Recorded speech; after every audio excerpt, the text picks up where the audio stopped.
اعوذ باللہ من الشیطان الرجیم، بسم اللہ الرحمن الرحیم۔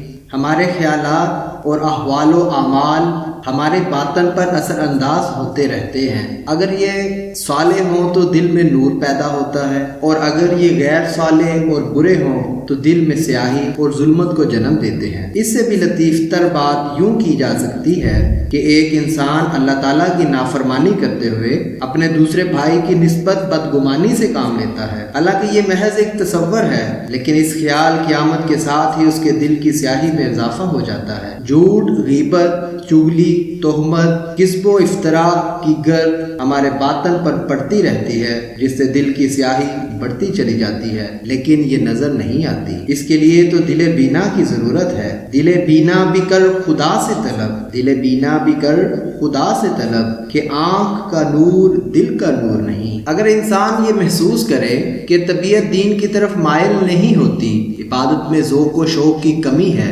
اور قلب و روح پر ایک بوجھ سا ہے، تو جان لینا چاہیے کہ باطن میں ظلم کے سائے گہرے ہوتے جا رہے ہیں۔ سوال یہ پیدا ہوتا ہے کہ باطن کو طریق کر دینے والی یہ ظلمت و سیاہی کہاں سے آتی ہے؟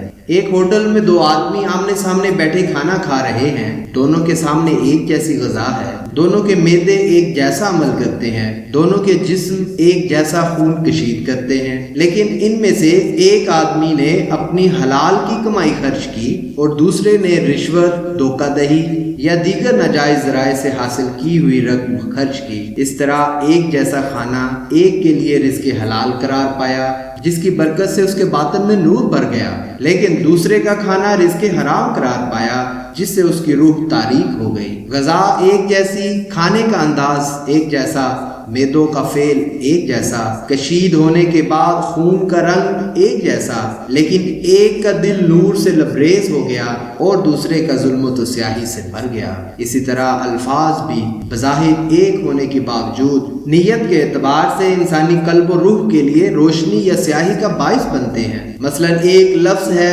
کمینہ یا ذلیل، اگر کسی نے حق تعالیٰ کے حضور اظہار عجز میں اسے اپنے لیے استعمال کیا تو یہ اس کا مثبت استعمال ہے، یہ دل میں روشنی کا موجب بنا، اور اگر یہ لفظ کسی مسلمان بھائی کے لیے استعمال کیا تو اس سے متکلم کا غرور و تکبر ظاہر ہوا اور مخاطب کے لیے ذہنی اذیت کا باعث بنا۔ یہ اس لفظ کا منفی استعمال ہے جس نے اس کے دل کو سیاہ کر دیا۔ ان مثالوں سے یہ ثابت کرنا مقصود ہے کہ ایک انسان کے اعمال کی ظاہری نوعیت کچھ بھی ہو، اس کے نیت کے اعتبار سے اس کے دل میں نور کے دیے جگمگا اٹھتے ہیں یا پھر تاریکی اور سیاہی مسلط ہو جاتی ہے۔ مومن کی زندگی میں نیت کی برکات سب سے بڑھ کر ہے۔ عمل کی قدر و قیمت کا انحصار نیت کی خالصیت پر ہے۔ آئیے آپ کو ایک حدیث مبارکہ سناتا ہوں جو اس حقیقت کو ظاہر کرتی ہے۔ حضرت عمر فاروق رضی اللہ تعالی عنہ سے مروی ہے کہ حضور نبی اکرم صلی اللہ علیہ وآلہ وسلم نے فرمایا،